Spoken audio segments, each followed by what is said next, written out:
이제는 시장에 긍정적인 기운이 조금씩 퍼지고 있습니다. 오늘의 세 가지 이슈 만나볼 텐데요. 오늘의 첫 번째부터 열어볼까요?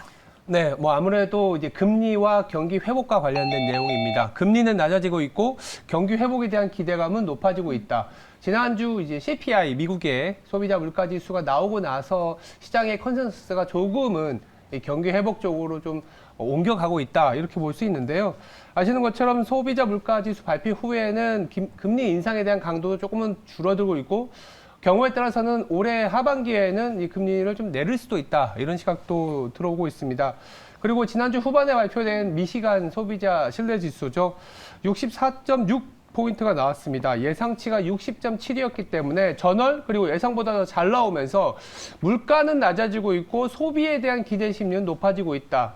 소프트 랜딩, 경기 영착륙에 대한 기대감이 높아지면서 시장 자체도 물론 부진한 실적 내지는 금리는 여전히 올라가야 된다라는 그런 부정적인 시각도 있었지만 그럼에도 불구하고 소비 그리고 경기에 대한 기대감이 살아나면서 주가는 강한 상승을 보였다 이렇게 보시면 될 것 같습니다. 네, 물가는 하락하고 있지만 소비에 대한 심리는 더욱더 높아지고 있으면서 시장의 회복에 조금씩 움직임이 보이고 있습니다. 두 번째 이슈도 체크해 볼까요? 두 번째는 이번 주 일정과 관련해서 말씀드리고 싶은데 아마도 일본은행과 관련된 이 일본은행의 변화라는 얘기들이 좀 나올 것 같아요. 어떤 거냐면 지난 연말에 이제 구로다 총재가 YCC라고 해서 일드 커브 컨트롤에 대한 변화를 좀 가져갔습니다. 일본은행은요, 단기와 장기 금리를 가두리 안에 가둬놓는 그런 정책을 쓰고 있습니다. 이게 일드 커브 컨트롤이라 그러는데 0.5%를 목표로 10년물을 지금 사고 있는 상황이거든요. 근데 이 10년물이 예상보다 좀 더 높아지고 있어요. 다분히 물가에 대한 압력 때문이다라고 보시면 될 텐데 빠르면 이번 주 그러니까 17일에 예정된 BOJ 일본은행의 이제 정책의 변화가 나타날 수도 있다. 즉 10년물의 상단을 좀 더 높일 수 있거나 내지는 이 YCC 정책을 폐기할 수도 있다. 이런 얘기들이 나오고 있습니다.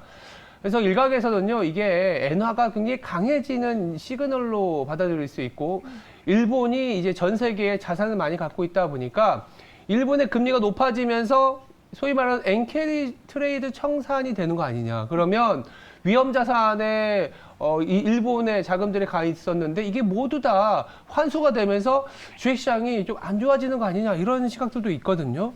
근데 실상은요.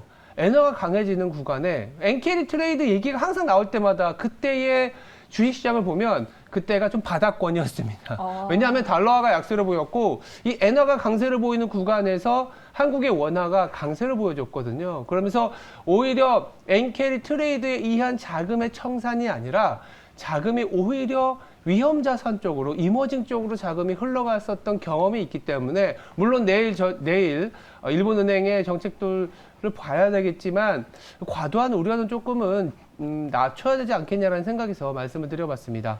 오히려 일본은 바닥을 찍고 있다는 걸 인지해가고 있는 듯합니다. 그렇다면 마지막 이슈도 저희 체크해 보도록 하죠. 마지막은 우리나라 증시에 대한 얘기인데 반도체주가 최근에 굉장히 강한 상승을 그리고 시장을 이끌고 있는데요. 그거에 대한 의미를 조금 가져가 보려고 하고 있습니다.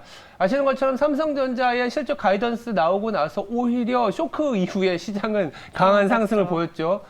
선반영이라는 얘기도 있고 이런 얘기도 있는 것 같아요. 경기 후반에 항상 이 반도체주가 먼저 치고 나갔던 적이 있었습니다. 2011년 말에도 그랬고요. 2015년 말, 그리고 가까이는 2018년 말에 경기는 계속 안 좋아지는 상황이었는데 반도체주, 특히 삼성전자가 의외로 버텨주면서 시장에서는 이 반도체의 봄이 왔다. 아니다. 아직은 멀었다. 이런 논쟁이 있었는데 결국은 한 5, 6개월의 시차를 두고 보니 경기가 바닥을 찍었던 그런 경험이 있습니다. 지금도 어쩌면 이 반도체주가 먼저 실적 자체는 좋지는 않지만 밸류에이션적인 매력 더불어서 5, 6개월 있으면 연준도 금리 인상에 대한 멈춤이 나타나고 경우에 따라서는 금리도 내릴 수 있는 상황이 될 것 같고요.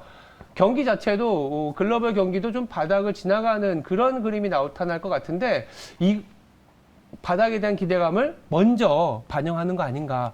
그렇다면 아직도 불안함이 있긴 하지만 우리나라의 반도체주가 바닥을 먼저 치고 올라가는 거를 이 다른 업종으로 더 확산하는 그런 기회로 삼아 보는 건 어떨까라는 측면에서 한번 말씀드려봤습니다.